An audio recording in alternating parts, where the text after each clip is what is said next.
नहीं, जिस लेवल पे राजनीति पहुंच गई है, जिस पास पे पहुंच गई है, मुझे लगता है कि धीरे धीरे पॉइंट ऑफ नो रिटर्न की तरफ बढ़ रही है। मैं पहले भी कह रहा था कि अगर सेकंड रंग लीडरशिप इस तरीके की बात करती है, क्षेत्रीय नेता इस तरीके की बात करते हैं, तो दोनों तरफ से ये बातें होती थी वन अपमैनशिप के लिए।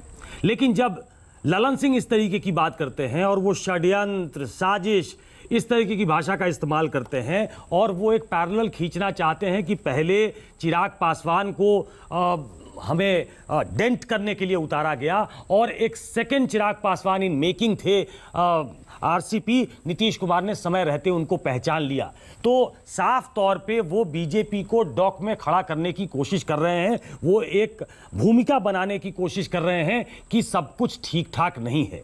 ऐसे में मैं एज ए पॉलिटिकल ऑब्जर्वर ये देखता हूं कि जिस तरीके से इनके रिलेशंस चले हैं पिछले कुछ दिनों से, और उसमें इस तरीके की बयानबाजी होना और राष्ट्रीय स्तर के नेताओं के द्वारा होना, प्रेस कॉन्फ्रेंस करके ये बयान देना, तो ये दिखाता है, ये उस तरफ इशारा करता है कि दोनों एक दूसरे से अलग होने की राह पे चले हैं।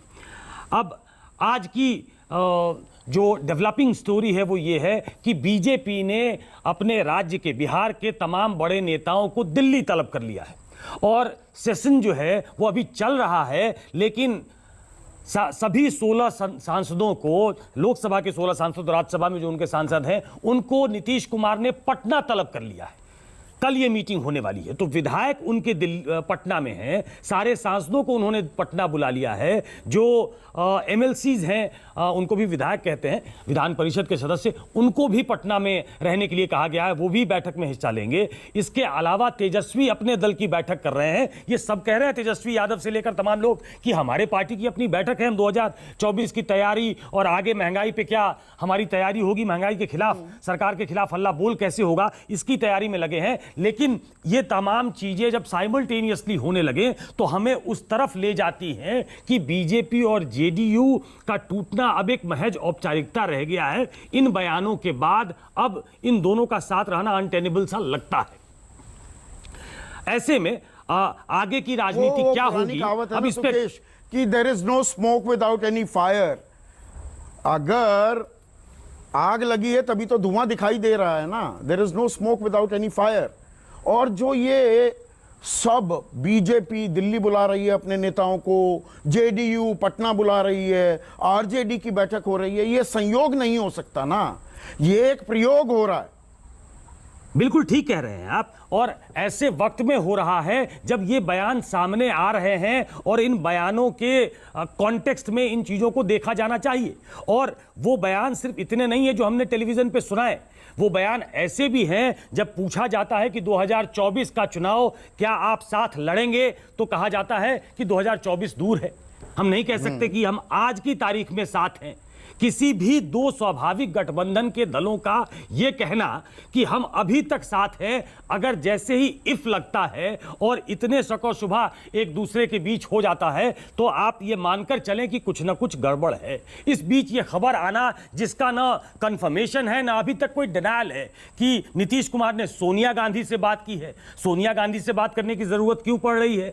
क्या वो सोनिया गांधी से बात करके लालू यादव और आरजेडी पे एक प्रेशर बिल्ड करना चाह रहे हैं? या जब भी, इसके पहले भी आप याद करें संदीप, जब 2015 में ये साथ थे तो कांग्रेस के विधायक एक तरीके से लामबंद होते थे नीतीश कुमार के पीछे, उनके लेफ्ट के नेताओं से भी अच्छे संबंध हैं, तो वो भी वो एक मनूवरिंग स्पेस रखना चाहते हैं क्योंकि उनकी संख्या कम है। ये पर्दे के पीछे ये तमाम बातें हो रही हैं और ये हम सबके सामने हो रही हैं। पर्दे के पीछे तो उनकी जो बातचीत है वो चल रही है, लेकिन वो सार्वजनिक हो जा रही है, तो उससे ये पता लगता है कि हम उस रास्ते पे बढ़ रहे हैं कि बिहार एक नई सरकार को देख सकता है। इसकी वजह अलग अलग हो सकती है। देखिए, राजनीतिक विश्लेषक के तौर पे और जो पॉलिटिकल ऑब्जर्वर जो राजनीति को देखता रहा उसके तौर पे अगर देखें तो ऐसा लगता है कि नीतीश कुमार, एक उनके दिमाग में इस बात का शक होना कि बीजेपी हमको कमजोर कर रही है, पहला।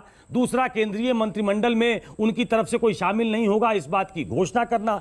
तीसरा, जो क्षेत्रीय दल है उसके बारे में हाल फिलहाल की टिप्पणी और क्षेत्रीय दलों के साथ जैसा हो रहा है उसको भी नीतीश कुमार एक घटनाक्रम की तरह जोड़ना चाहेंगे, और अगर वो अलग होते हैं तो ये बातें सामने रखी जाएंगी कि आपने मातोश्री की हनक खत्म कर दी, आपने शिवसेना को तोड़ दिया, आपने अकाली दल को एक तरीके से खत्म कर दिया, डेसिमेट करके अब वहां अपने फुटप्रिंट्स आप बढ़ाना चाहते हैं। तो जो क्षेत्रीय दल जो कांग्रेस के समय में स्वेल करते दिखाई देते थे, फलते फूलते दिखाई देते थे, बीजेपी उनको मारना चाहती है, उनको खत्म करना चाहती है। और बिहार में खासतौर पे मुझे लगता है नीतीश ये होने देना नहीं चाहते, क्योंकि जिस समय में पहले भी कह चुका हूं कि जिस समय बीजेपी और नरेंद्र मोदी पीक पे थे उस समय 2015 में आरजेडी और जेडीयू जब साथ आए तो एक बैकवर्ड कंसोलिडेशन हुआ।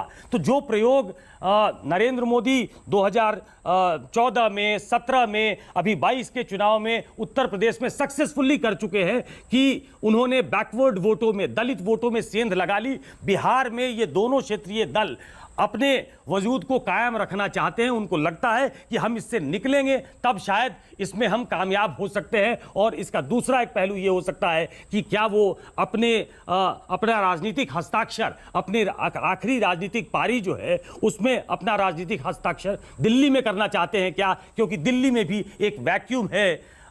एक कांग्रेस की जो गिविंग अप वाली पॉलिसी है, ऐसा लगता है कि वो सबको साथ लेकर नहीं चल सकती, एक विपक्ष का चेहरा कांग्रेस की तरफ से नहीं आ रहा है। तो क्या नीतीश कुमार उस वैक्यूम को भरना चाहते हैं या उनके दिमाग में वो चीज तो नहीं है?